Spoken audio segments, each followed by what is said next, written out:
We are going to start this lesson in the sample file that comes with Autodesk Snowden Towers, the HVAC project file in the sample folder that comes with Revit. So I'm going to open up, double click here and open up a level 3 in that file.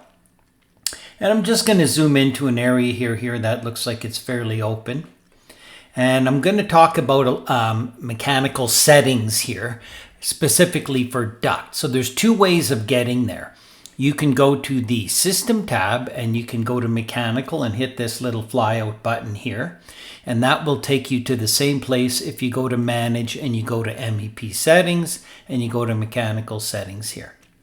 Either way leads you into here, and we're just going to look at these settings in here. If I go to Duct Settings, you can see some options on here, and it's got some symbology and some unit types and some flat on top, flat on bottom, and some riser symbology and terminology in here. Very general stuff.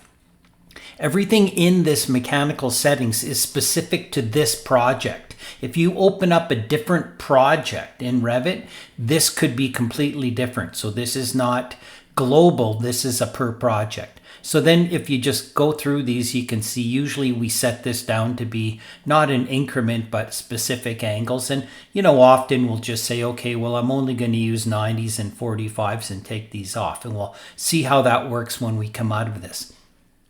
Inside of here, we also have conversion for when you use the layout path or the generate duct tool. And, there's some settings in here on whether it uses T's or taps, the height of the branch, the main and the branch, and then the conversion over here on, how much flex duct it'll put at the end, down to the diffuser. So 6 feet of flex duct is that maximum length down in here. So these are just some settings. And then we get into the rectangular sizes. So these are the different sizes inside of here, and that'll show up in the list as far as your pull down list up inside of here. So rectangular sizes, and then whether you want to use them or not, and whether you want to use it in sizing itself. You can make a new size, click on here, you can delete a size.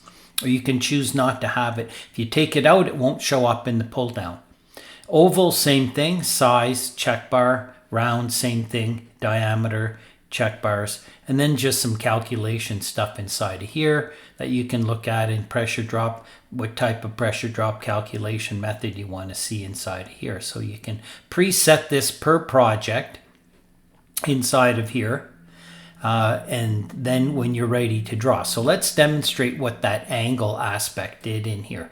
Notice it's only set to be 45s. So if I click OK right now, what's going to happen is if I draw a piece of duct, let's just go to the System tab and I'll click on the duct tool, and your palettes might be arranged a little bit differently, but my HVAC is here, and of course we can always pull this down, and I can say okay duct, and I can pick whatever type of duct I want. It doesn't really matter inside of here.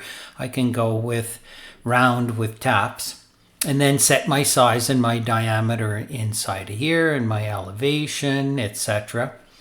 And then as I click, notice the angles. Now to demonstrate this, I'm going to do at least one segment that's kind of, at one specific, either straight or horizontal. Now watch what happens. If I go, see I'm going at 55 degrees. Now look what happens to that back point. As soon as I click, it'll accept the point, but it'll go back to my back angle and change it to force it to be 45, right? So I'll go over here. I'll come down here. And then when I go to do this, I'll go with some bizarre angle and watch what happens to that back sight. Boom, it goes back, it forces it to be 45. So that's what that angle does.